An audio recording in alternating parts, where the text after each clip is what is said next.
Autour de Madame Rachida Azdouz, psychologue spécialisée en relations interculturelles à l'Université de Montréal, qui a eu l'occasion de se prononcer sur la question à plusieurs reprises dans les médias. Auteure, clinicienne, chercheuse, analyste et formatrice en gestion des conflits de valeurs et de droit, elle a publié plusieurs ouvrages ainsi que plusieurs articles sur le pluralisme, la laïcité et les modèles d'intégration. Elle est récipiendaire 2014 du prix Ghislaine Coutu-Vaillancourt pour sa contribution au dialogue interculturel en français. Sa conférence vise à répondre aux deux questions suivantes. Qu'est-ce qu'une entreprise compétente en interculturel? Et quelles sont les balises des accommodements et les lignes directrices d'une gestion en ce sens? Mesdames et messieurs, j'invite sur scène Madame Rachida Azdouz.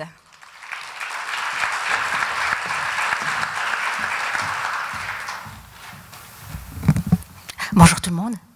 Merci beaucoup de m'avoir invité. Je cherche ma présentation. Elle est là? Bon. D'abord, je tiens à présenter mes excuses. Je ne vais pas commencer à circuler sur la scène pour la bonne et simple raison que je parle très vite et que je marche et que je bouge très vite. Donc, ça va beaucoup vous énerver si je commence à bouger ici. Vous aurez en quelque sorte un Louis-José Houd plus énervant, mais beaucoup moins drôle. Donc, je vais me tenir à ma place.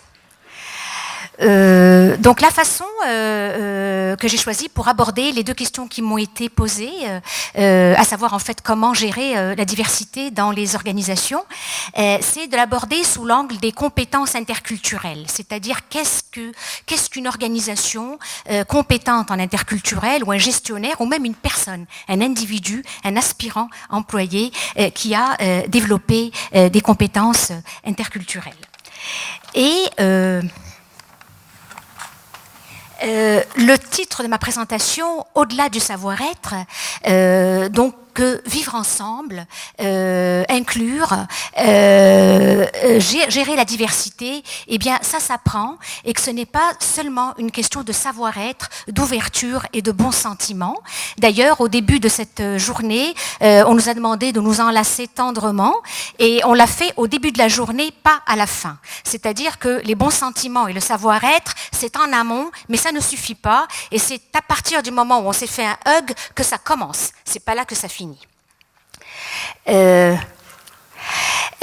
vous propose une espèce de typologie des compétences interculturelles. Donc, quand on parle de gestion de la diversité, de savoir gérer la diversité ou de compétences interculturelles, de quoi parle-t-on exactement ? Au-delà, effectivement, il suffit de s'ouvrir, il suffit de comprendre. Et la diversité, c'est très très bien, ça donne des organisations intelligentes, etc., etc. Donc, dans le fond, c'est beaucoup plus froid que ça. C'est que ça fait appel à des savoir-être, des savoir-faire et des savoirs. J'en ai identifié ou inventorié 6 pour les besoins de la cause, mais bien entendu, on peut les décliner dans des dizaines de compétences et de sous-compétences. La première étant, est-ce que vous me voyez ? Non, d'accord. L'essentiel, c'est peut-être que vous m'entendiez. Que vous entendiez un peu plus que 6 mots, sinon je serais très découragée. Donc, 6 catégories de compétences. La première en est une de compréhension. C'est le premier pas vers la reconnaissance mutuelle, c'est la connaissance et la compréhension mutuelle.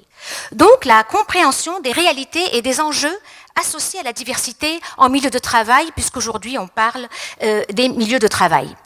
La deuxième catégorie de compétences interculturelles, c'est la communication interculturelle. Donc, et j'entends ici la culture au sens large.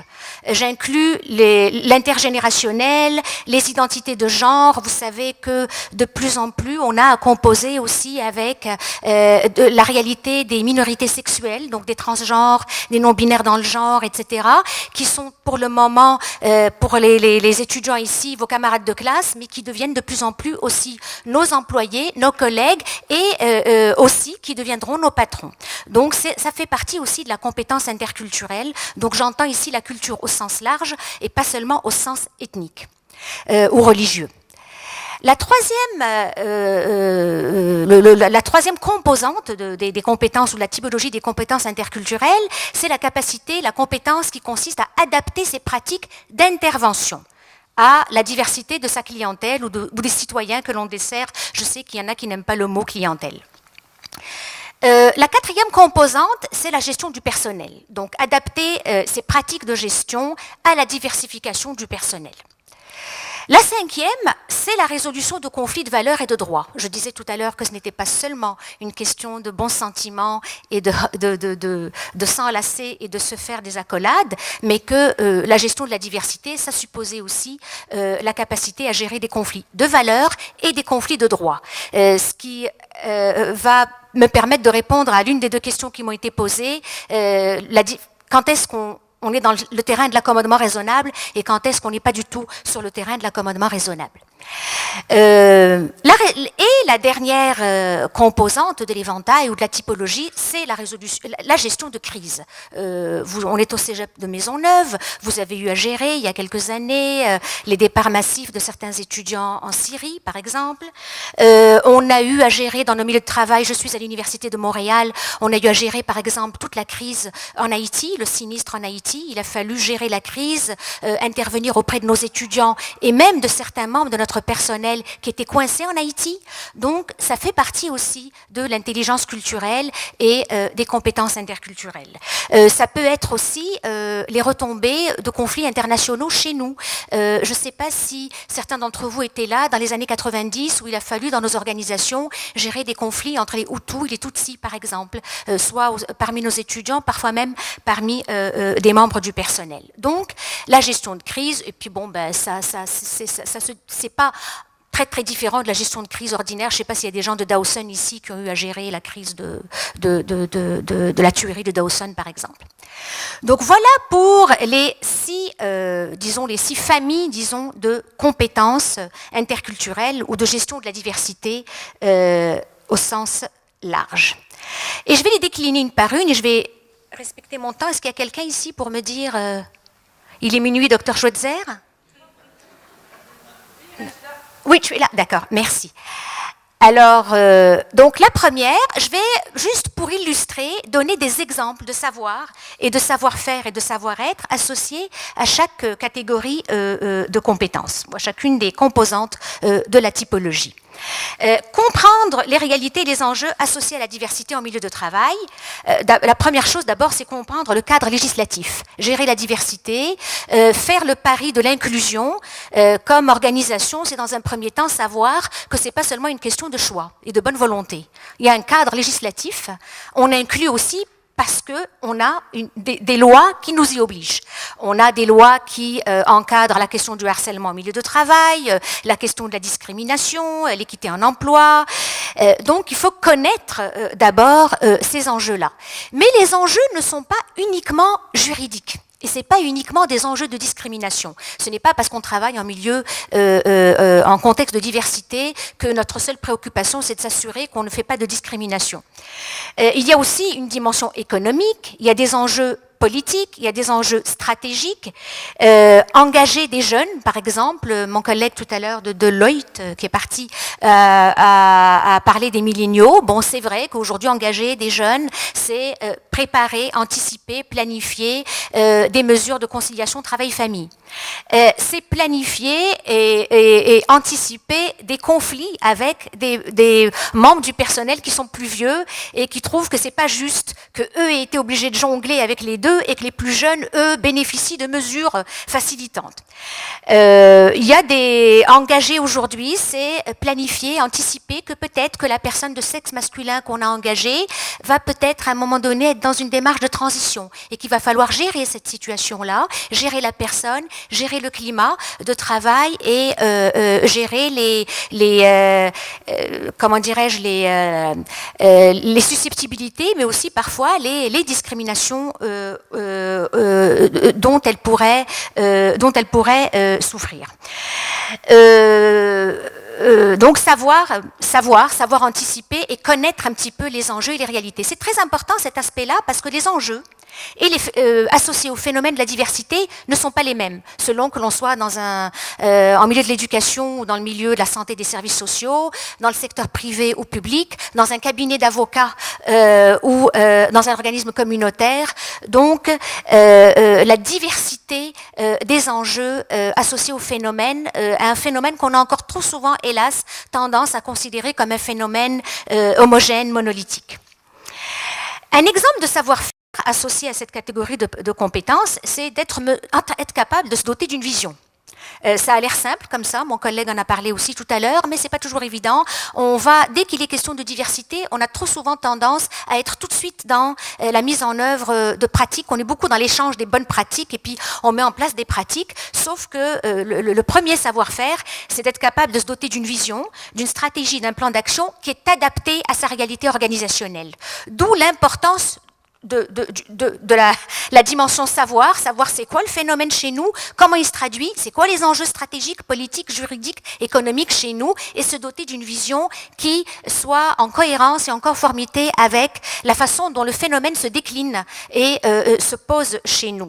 Donc les bonnes pratiques dans un milieu ne sont pas nécessairement des bonnes pratiques dans l'autre, et la vision dans un milieu n'est pas nécessairement la bonne vision dans un autre milieu. Un autre exemple de savoir-faire, c'est de planifier l'embauche, planifier la relève. On a, je pense, le désormais célèbre Mustapha qui est avec nous aujourd'hui. Mustapha, tu peux lever la main s'il te plaît. Voilà, donc que tu es là. Donc tout le monde a entendu parler de l'histoire de Mustapha que Rima El Khoury a rendu célèbre en écrivant « Avez-vous une place pour Mustapha ?» On est très content aujourd'hui. Mustapha a un emploi, il va nous en parler cet après-midi. Et en même temps, c'est exactement pour ça que j'ai intitulé ma présentation « Au-delà du savoir-être et des bons sentiments », c'est que ce n'est pas normal que ce soit comme ça. Il faudrait que les organisations anticipent leurs besoins en main-d'œuvre, puissent se doter d'une banque de candidatures de personnes compétentes et qu'elles soient capables de puiser dans leur banque de candidatures et que les organisations puissent avoir, ou que le ministère de l'Immigration puisse avoir des formations d'appoint courtes qui puissent permettre à des personnes de pouvoir s'intégrer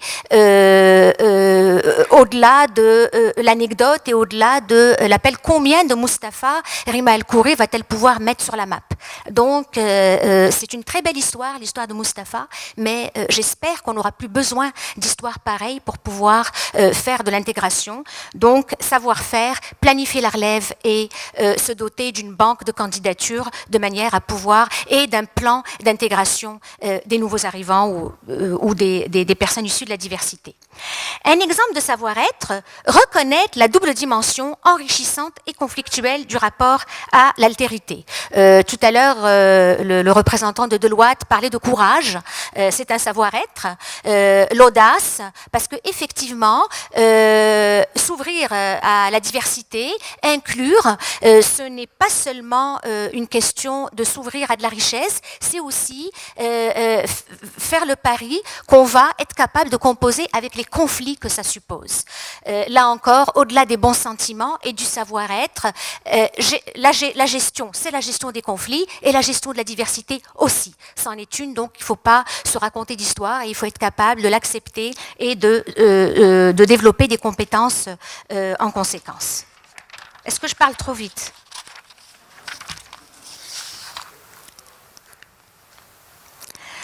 Communication interculturelle, donc une deuxième catégorie ou famille de compétences. Un exemple de savoir, c'est de connaître les concepts clés. Culture, identité, langue, langage.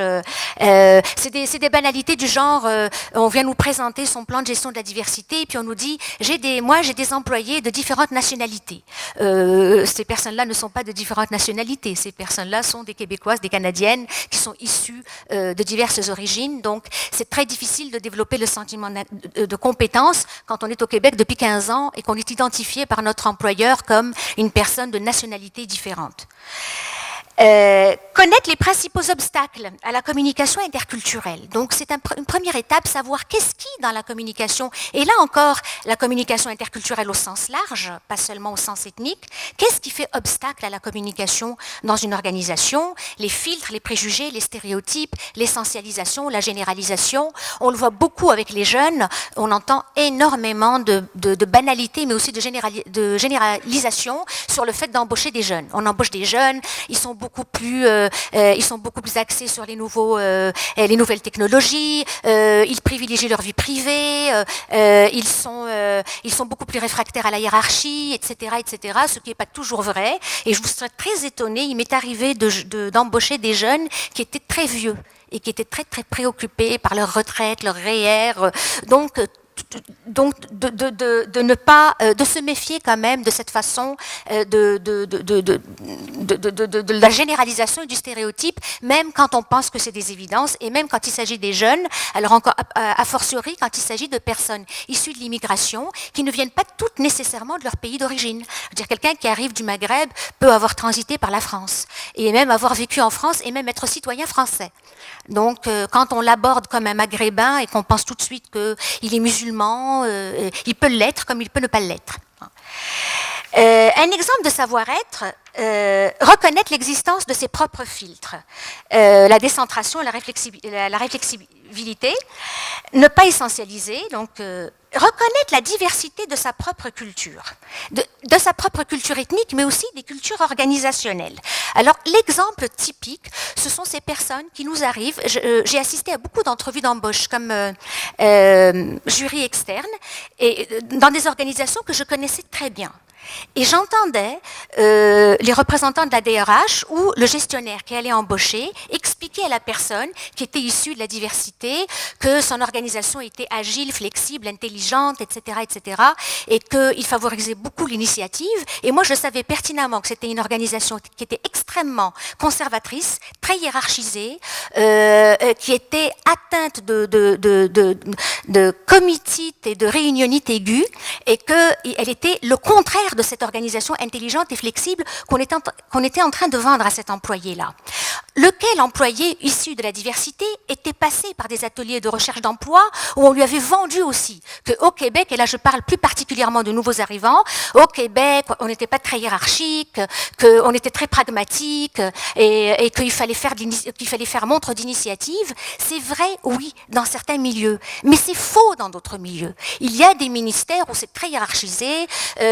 Alors ils se font taper sur les doigts parce qu'ils ont envoyé un courriel directement au sous-ministre, ils ont des problèmes, et un an plus tard on vous appelle parce qu'on a des problèmes avec cet employé qui ne comprend pas les règles, qui les bypasse, alors qu'en fait il s'est tout simplement fait dire des choses sur la réalité organisationnelle et la culture organisationnelle qui étaient peut-être vraies comme ça dans l'ensemble de manière impressionniste, mais qui n'étaient pas exactes dans cette organisation en particulier.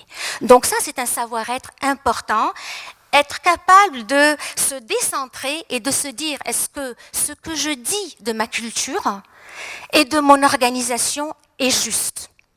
D'accord? Et est-ce que je suis en train d'induire cette personne en erreur ou pas? Okay? C'est extrêmement important parce que c'est une chose que j'ai vue souvent, et vous vous retrouvez à gérer comme un employé problème, un employé qui a tenu pour acquis que ce qu'on lui disait était juste.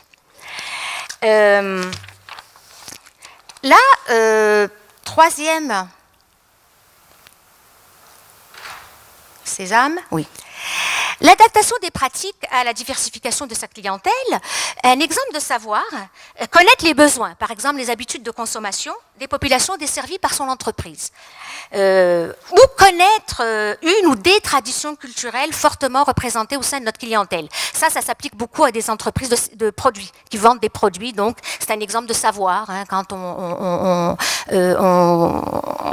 quand on est entrepreneur en construction et qu'on construit des condos dans Ville-Saint-Laurent ou dans un secteur de la ville ou de la banlieue où il y a une forte communauté, savoir par exemple que dans ces communautés-là, une cuisine ouverte ou un salon, un minuscule salon, ça ne marche pas parce que ce sont des personnes qui reçoivent beaucoup, sans là non plus tomber dans le stéréotype, mais ça c'est un minimum pour adapter ses pratiques d'intervention à la diversification de sa clientèle, que d'avoir un certain nombre de savoirs sur la réalité ou les réalités des clientèles que l'on dessert.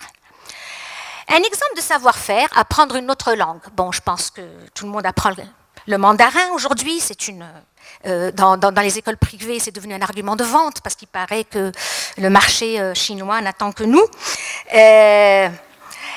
Donc, c'est un exemple banal là, de savoir-faire. Un exemple de savoir-être, s'ouvrir à la diversité des perspectives. Tout à l'heure, le représentant de Deloitte disait c'est pas vrai que quand on est entre nous, on a tendance à mieux s'entendre. On le voit très bien en résolution de problèmes. Il y a beaucoup de gens, j'imagine, de sciences humaines et sociales ici, dans les groupes multidisciplinaires ou interdisciplinaires de résolution de problèmes.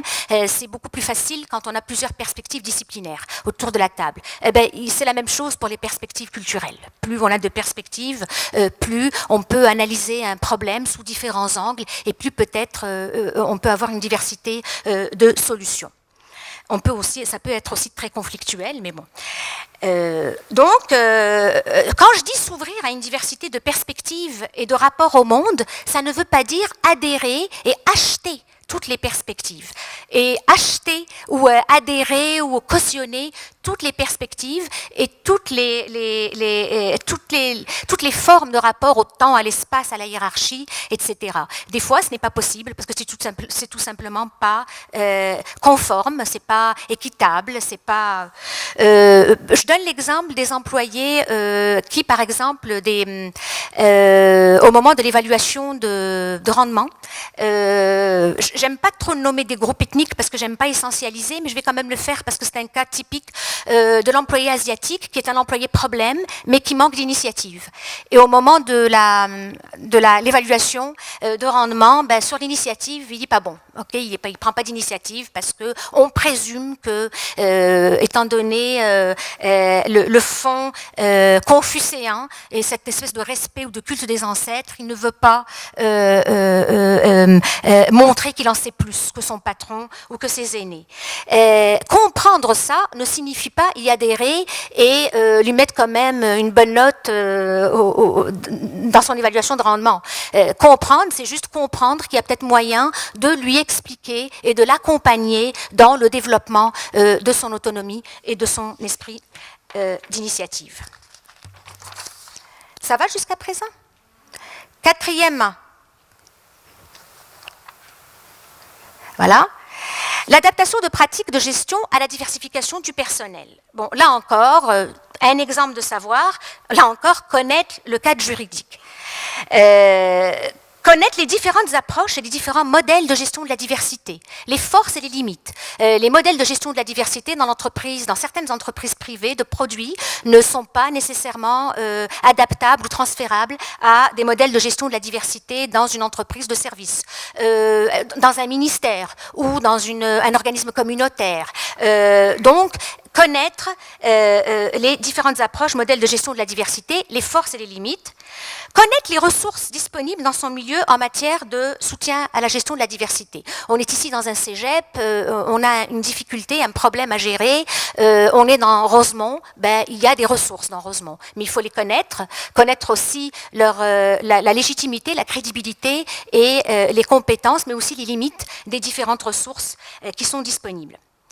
Un exemple de savoir-faire, appliquer diverses stratégies de gestion de la diversité à des situations professionnelles concrètes. Par exemple, gérer une classe, gérer une équipe de travail. Un autre exemple de savoir-faire, choisir la stratégie adaptée à son milieu. Là encore, je distingue public-privé. Et là, je vais donner un exemple. Appliquer diverses stratégies de gestion de la diversité. Par exemple, avoir un problème un problème de tension entre deux groupes ethniques dans un cégep ou dans une entreprise. C'est pas nécessairement un problème de racisme. Ça peut être aussi une question de contentieux dans le pays d'origine. Donc gérer ça comme une affaire de racisme et de faire venir par exemple un groupe qui va donner une formation sur le racisme, on vient de rater la cible parce qu'on a mal diagnostiqué le problème. D'accord ? Donc appliquer diverses stratégies de gestion de la diversité, choisir la stratégie adaptée à son milieu. Un exemple de savoir-être, prendre une distance critique par rapport à l'offre. L'offre, qu'est-ce que l'offre? Bon, j'ai une organisation qui est très diversifiée, je valorise l'inclusion, je valorise la diversité et je veux me doter d'une stratégie de gestion de la diversité qui soit adéquate. Prendre une distance critique par rapport à l'offre, c'est savoir choisir la bonne ressource, les bonnes personnes, les bons organismes qui vont m'accompagner dans le développement de cette stratégie-là. Je ne sais pas si je suis claire, mais c'est une industrie. Hein, y a à boire et à manger, il y a du bon et du moins bon, et il y a de l'adéquat et du moins adéquat. Donc je pense que c'est un savoir-être en soi que d'être capable de savoir lire qui est devant nous et est-ce que c'est la bonne personne pour nous ou le bon organisme et la bonne compétence, la compétence dont on a besoin compte tenu de la réalité de notre organisation et de nos besoins pour nous accompagner dans une stratégie de gestion de la diversité. Mais le savoir-être, c'est aussi par rapport à soi-même, être capable d'être conscient soi-même de ses propres biais idéologiques, de ses propres prismes, de ses propres susceptibilités culturelles, religieuses, sexuelles et autres. Ça aussi, c'est un savoir-être. Si je suis une féministe de la première heure et que j'ai à gérer du personnel et que j'ai devant moi des personnes qui affichent des comportements qui peuvent me sembler machistes, ben c'est important que je le sache et que je sache que moi, je suis plus susceptible et plus sensible à ça et que quand je vais intervenir, je ne suis peut-être pas la bonne personne pour intervenir parce que je suis trop émotif, mais c'est peut-être quelqu'un d'autre qui doit intervenir à ma place. Ou je peux le faire, mais en me méfiant de mes propres jugements. Ce qui ne signifie pas qu'il faille que j'accepte le machisme. Moi, mon rapport aux faits religieux, par exemple, si c'est une zone de susceptibilité chez moi, bon, le savoir, en être conscient pour pouvoir, dans soit le développement d'une stratégie ou l'application d'une stratégie de gestion de la diversité, savoir que c'est une interférence qui pourrait peut-être me nuire et me jouer des mauvais tours.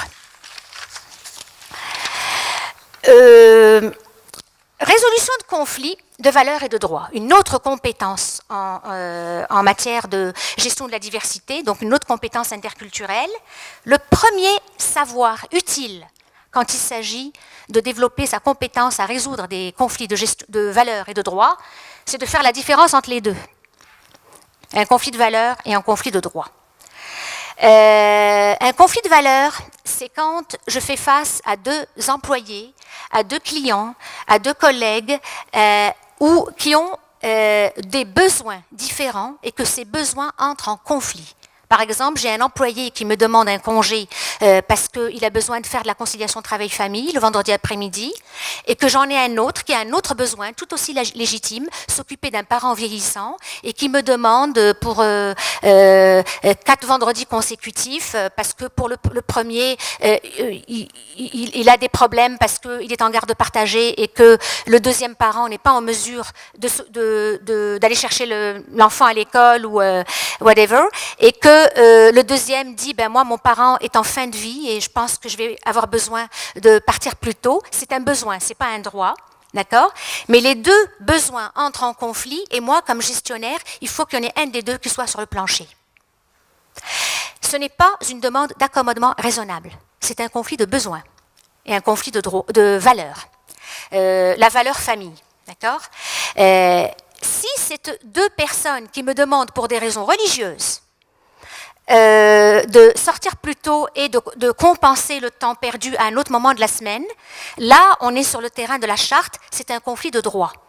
La charte reconnaît qu'on est obligé de respecter le droit à l'égalité sans discrimination pour 13 motifs et ça inclut la religion. Donc vous voyez deux demandes qui sont en apparence identiques ou équivalentes, mais il y en a une qui est de l'ordre du conflit de valeurs et l'autre du conflit de droit. Et un premier savoir utile, c'est de savoir faire la distinction de manière à pouvoir ensuite connaître la bonne voie. Est-ce que j'emprunte la voie juridique de l'accommodement raisonnable ou la voie non juridique de la médiation et de la négociation pour gérer ce conflit-là? Et connaître les bonnes pratiques. Si par exemple, si c'est un conflit de droit, ben, il faut que je connaisse la jurisprudence. Si c'est un conflit de valeurs, eh bien, que je connaisse les bonnes pratiques. Comment d'autres organisations répondent à ce conflit de besoins ou à ce conflit de droits sans pour autant causer d'iniquité ou de problèmes de faisabilité ou un sentiment d'iniquité chez les autres employés. Un exemple de savoir-faire, ça va ensemble, c'est d'analyser une situation, poser le bon diagnostic, conflit de valeurs ou de droit, et ensuite appliquer le modèle approprié. Je vais donner un exemple concret, le YMCA du parc. Est-ce qu'il y a des gens ici qui n'en ont pas entendu parler? Le YMCA du parc, c'est l'histoire des fenêtres givrées. Ça, c'est un exemple typique où des gestionnaires de bonne volonté, d'où mon titre, au-delà du savoir-être et des bons sentiments, ils avaient du savoir-être, ils ont dit on a une demande, il y a un centre communautaire qui est en même temps une synagogue qui nous dit que le fait d'avoir des fenêtres ouvertes, sans rideaux, où des femmes s'entraînent en tenue de sport, en short, en camisole très décolletée, ça heurte des jeunes qui fréquentent ce centre communautaire dans leurs croyances et leurs valeurs religieuses. Et ils leur ont demandé de trouver un moyen que leurs jeunes ne soient pas exposés à ces femmes-là qui s'entraînent en tenue de sport. Et ils ont givré les fenêtres. Ben ça, c'est typique d'une question de gestion de la diversité et de compétences interculturelles qui s'est limitée à du savoir-être et au bon sentiment. Ce n'est pas condamnable. Ils ont dit, OK, d'abord, ils sont heurtés dans leurs valeurs, alors on va givrer les fenêtres. Et finalement, ils ont traité en mode accommodement raisonnable, donc comme conflit de droit, ce qui était en fait un conflit de valeurs. Les personnes étaient heurtées dans leurs valeurs religieuses, mais elles n'étaient pas brimées dans leurs droits. Ça ne portait pas atteinte à leurs droits. Ils auraient pu, par exemple, eux-mêmes installer des rideaux dans leur centre commercial. Par contre, en givrant les fenêtres, ils ont brimé les droits des usagères qui ont dit, écoutez, ça n'a pas de sens. Nous, on fréquente ce YMCA parce que justement, les fenêtres on peut s'entraîner en ayant une vue à l'extérieur et donc ça nous heurte dans nos droits, mais ça nous heurte dans notre droit à l'égalité parce que vous considérez que le fait de s'entraîner en tenue de sport et que le fait d'être des femmes, il n'y a pas de problème, je vais y arriver. C'est indécent. Donc, c'est une atteinte à nos droits, notre droit à l'égalité en tant que femme. Donc, voilà un exemple typique de résolution de conflit où on a manqué de savoir, on a eu du savoir-être, c'est-à-dire on a voulu, en toute bonne volonté, régler le problème sous forme en invoquant les relations de bon voisinage. On a manqué de savoir, on n'a pas distingué conflit de valeurs et de droits. On ne savait pas qu'il y avait deux façons de gérer ce genre de situation, en mode juridique et en mode non juridique. On ne connaissait pas les pratiques, de toute évidence, on ne connaissait pas la jurisprudence. Et on a mal posé le diagnostic, donc on a manqué de savoir-faire, on a fait une erreur de diagnostic et on a appliqué le mauvais mode de résolution, alors qu'on aurait pu le gérer autrement. Donc voilà un exemple où le savoir-être n'a pas suffi, manque de savoir, manque de savoir-faire, et on s'est trompé, et ça a fait quand même grand bruit, et ça a dégénéré en crise, qu'il a fallu ensuite gérer. Donc, savoir-être, quand il s'agit de gérer des conflits de droits et de valeurs, un des savoir-être, c'est de développer une éthique de l'intervention ou de la gestion, en contexte de diversité, en fonction de la finalité de mon travail. C'est sûr que quand je suis en relation d'aide, je suis gestionnaire dans un CLSC, ou ma fonction en est une de relation d'aide, et que je fais face à un conflit de valeurs ou de droits, et que je réalise que ce n'est pas un conflit de droits, c'est un conflit de valeurs. Donc je ne suis pas obligée, d'accord, de le traiter. Je peux juste dire, je suis conscient, je suis empathique, je comprends que tu es heurté dans tes valeurs et dans tes besoins, mais je ne peux rien faire pour toi. D'accord? Parce que je n'y suis pas obligée, je n'y suis pas tenue par la loi et par les chartes. Mais si je suis dans le métier de la relation d'aide, mon savoir-être est en dissonance par rapport à la finalité de mon travail, qui en est un de relation d'aide. Si mon travail consiste, je suis dans une relation d'autorité, où mon travail exige de moi une neutralité, une apparence de neutralité et un sens de l'équité à tout craint, et que je dois être équitable, et que en étant sensible à ce besoin-là et à cette valeur-là, même si je ne suis pas obligée, et en essayant de trouver par les voies non juridiques une solution, et que cette solution peut paraître inéquitable, ben je suis en dissonance par rapport à mon rôle. Je ne sais pas si je suis claire. C'est très important. Donc, une même situation, selon mon rôle comme gestionnaire, peut prendre fin comme ça de manière abrupte, dire oui, j'ai reçu ta demande, malheureusement elle n'est pas recevable parce que ce n'est pas une demande d'accommodement raisonnable, donc je ne peux pas la traiter, je suis empathique, mais je ne peux pas par exemple te laisser partir le vendredi, même si je comprends que tu as des besoins et que c'est une valeur pour toi, la famille. Mais si je suis dans une situation où je peux le faire, et je peux le faire sans donner l'impression, compte tenu de mon rôle qui exige de moi une neutralité, puis une espèce de rationalité comme à toute épreuve, où je suis dans une relation d'autorité, ben je ne peux pas le faire. Je suis obligée d'expliquer à la personne que je ne le peux pas compte tenu de mon rôle. Donc le courage et l'audace, oui, mais des fois, le courage, c'est justement de dire non, même si notre savoir-être nous pousse à dire oui. Ça arrive. Gestion de crise, là, c'est une compétence qui ne se distingue pas beaucoup de la compétence en gestion de crise, quelle que soit la nature de la crise, qu'elle soit ou non en lien avec la diversité. Le premier savoir, bien entendu, c'est de connaître le processus et les techniques de prévention ou de gestion de crise. Connaître la différence entre une vraie crise et une situation problème. Je pense qu'on a tous vécu ça dans nos milieux. Est-ce que c'est une crise ou est-ce que c'est une situation problème? Je fais face, je réponds aux médias et je recadre et j'explique que je vis un conflit, un incident, mais ce n'est pas une crise. D'accord? J'ai utilisé tout à l'heure l'exemple du YMCA du parc. Ça a dégénéré en crise, mais ça aurait pu ne pas dégénérer en crise si ça avait été pris en amont et traité adéquatement. Je sais qu'au Cégep Maisonneuve, ça a été une crise, l'histoire de la Syrie, mais bon, les représentants sont intervenus pour dire c'est un épiphénomène, on le prend au sérieux, mais tous nos étudiants ne sont pas en Syrie, ils sont encore dans leur classe, mais en même temps, on prend les choses au sérieux et on se donne les moyens.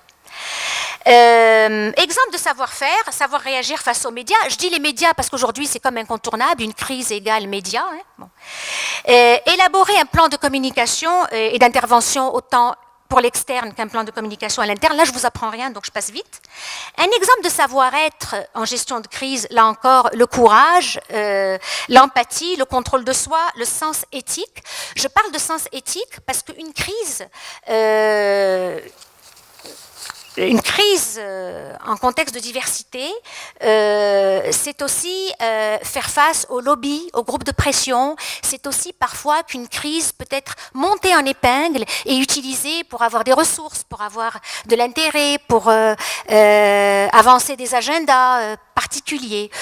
Donc, un savoir-être en matière de gestion de crise pour un gestionnaire, c'est d'être capable aussi de résister à ça, de résister à l'instrumentalisation, la récupération et le montage ou la montée en épingle d'une situation difficile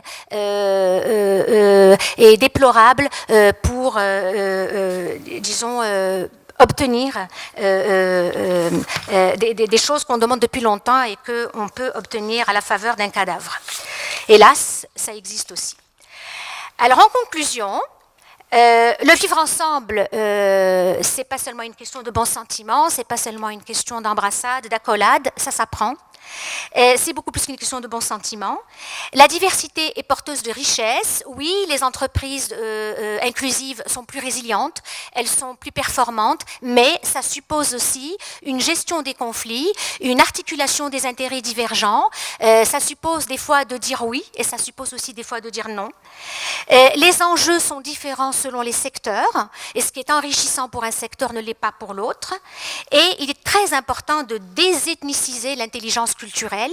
L'intelligence culturelle, c'est tout simplement d'avoir des antennes pour reconnaître ce qui appartient à la diversité, à la différence, à l'altérité, et ce qui tout simplement appartient aux individus, et aux personnes. Alors, je vous remercie beaucoup de votre attention.